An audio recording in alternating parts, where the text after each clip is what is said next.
Ayahku adalah seorang masinis. Kalian tahu tidak apa itu masinis? Masinis itu orang yang biasa mengendarai kereta api. Kalian pernah naik kereta api? Kalau belum, kalian harus mencobanya. Tapi kalau sudah, pengalaman apa yang pernah kalian rasakan saat naik kereta?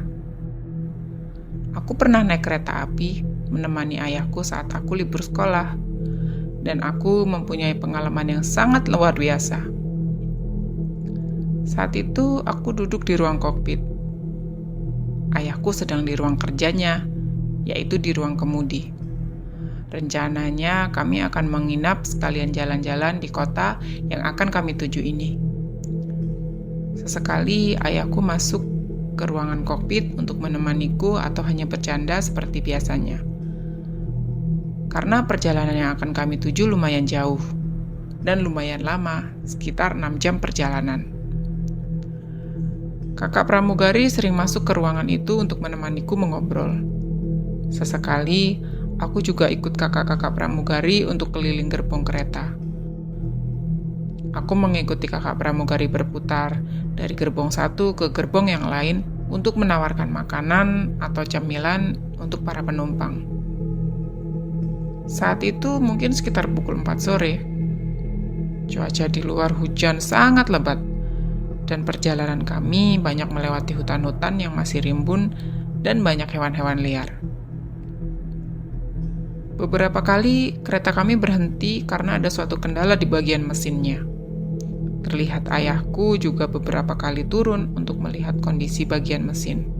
Saat dalam keadaan kereta berhenti, aku diajak menuju ke gerbong paling belakang oleh seorang kakak pramugari. Aku menurut saja, karena kata ayahku, kakak ini akan menemaniku selama ayah bertugas. Saat melewati gerbong 4, kakak pramugari berhenti menawarkan bantuan pada seorang kakek tua. Suasana di gerbong itu terlihat sangat berbeda dari gerbong-gerbong yang lain. Menurutku di sini lebih ramai, tapi lebih dingin, dan semua orang banyak terdiam. Semua bangku hampir terisi penuh, tapi mereka tidak saling ngobrol satu sama lain.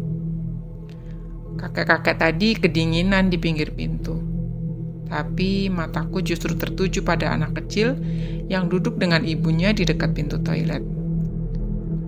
Anak itu melambaikan tangan kepadaku seperti meminta tolong. Tapi aku tidak berani sembarangan main dengan orang asing, karena sebelumnya ayahku sudah berpesan seperti itu. Aku hanya membalas lambaian tangan dia saja, tapi kakak pramugari langsung menarik tanganku, seolah melarangku melambaikan tangan pada siapapun di gerbong itu. Lalu sambil terburu-buru, kakak pramugari itu menggandengku ke arah gerbong 5, gerbong yang paling belakang tempat para petugas kereta berkumpul. Aku mendengar kakak yang menggandengku itu berbisik kepada temannya. Dia bilang, anak ini melihatnya. Aku tidak tahu apa yang dimaksud.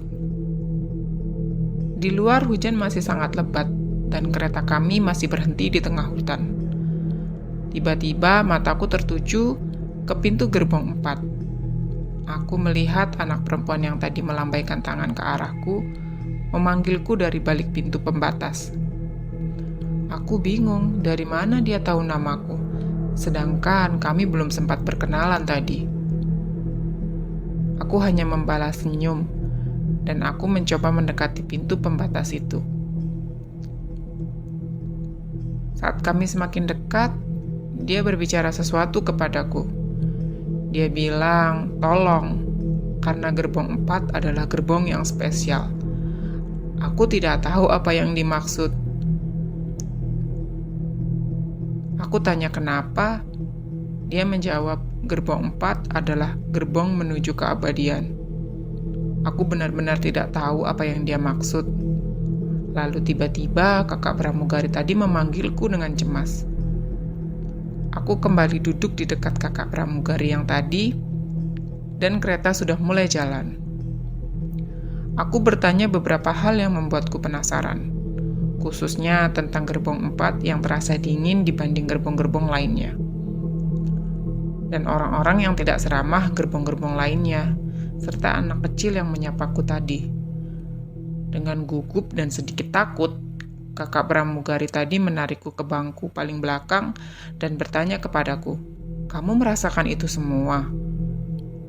Aku bingung apa yang dimaksudnya. Lalu dia melanjutkan ceritanya, kalau ternyata dulu saat pertama kali kereta ini beroperasi, pernah ada kejadian yang mengerikan sekali. Kereta ini terjebak di atas sungai. Jembatan setengah patah dan hampir setengah badan kereta tergantung di jembatan. Saat semua orang berteriak ketakutan, tiba-tiba pintu gerbong keempat terbuka dan banyak sekali anak-anak kecil dan lansia yang terperosok dan jatuh ke dalam sungai. Ini menambah kengerian yang terjadi di situasi itu. Banyak suara tangisan dan teriakan yang terdengar. Aku membayangkannya saja sudah ngeri. Setelah hampir 2 jam bergelantungan, akhirnya para pihak berwajib mengevakuasi para penumpang yang masih berada di dalam gerbong itu. Dan sejak saat itu, setiap kereta ini kembali beroperasi, selalu ada saja kejadian yang mengerikan terjadi pada gerbong keempat. Katanya banyak orang yang melihat orang-orang kedinginan atau anak-anak kecil melambaikan tangan. Sebenarnya tetap ada penumpang asli yang duduk di gerbong tersebut, tapi biasanya memang tidak terlalu banyak. Jika kita bisa melihat banyak penumpang atau penuh, berarti bisa dipastikan bukan semua penumpang manusia. Sebagian adalah arwah mereka yang mungkin saja masih tertinggal di gerbong 4. Kata kakak pramugari, kuncinya kita hanya menghormati mereka saja. Sebenarnya kereta ini sudah lama tidak beroperasi. Tapi karena keterbatasan gerbong, biasanya jika hari libur seperti ini, maka kereta ini akan diaktifkan kembali. Selesai bercerita, kakak pramugari pun langsung memberiku air putih dan menyiapkan barang-barang bawaanku karena sebentar lagi kami sampai pada kota tujuan. Sebagai pelajaran ya guys, perlakukanlah semua makhluk dengan santun. Sekian cerita Noya kali ini guys. Jangan lupa like, komen, dan subscribe ya. See you next time.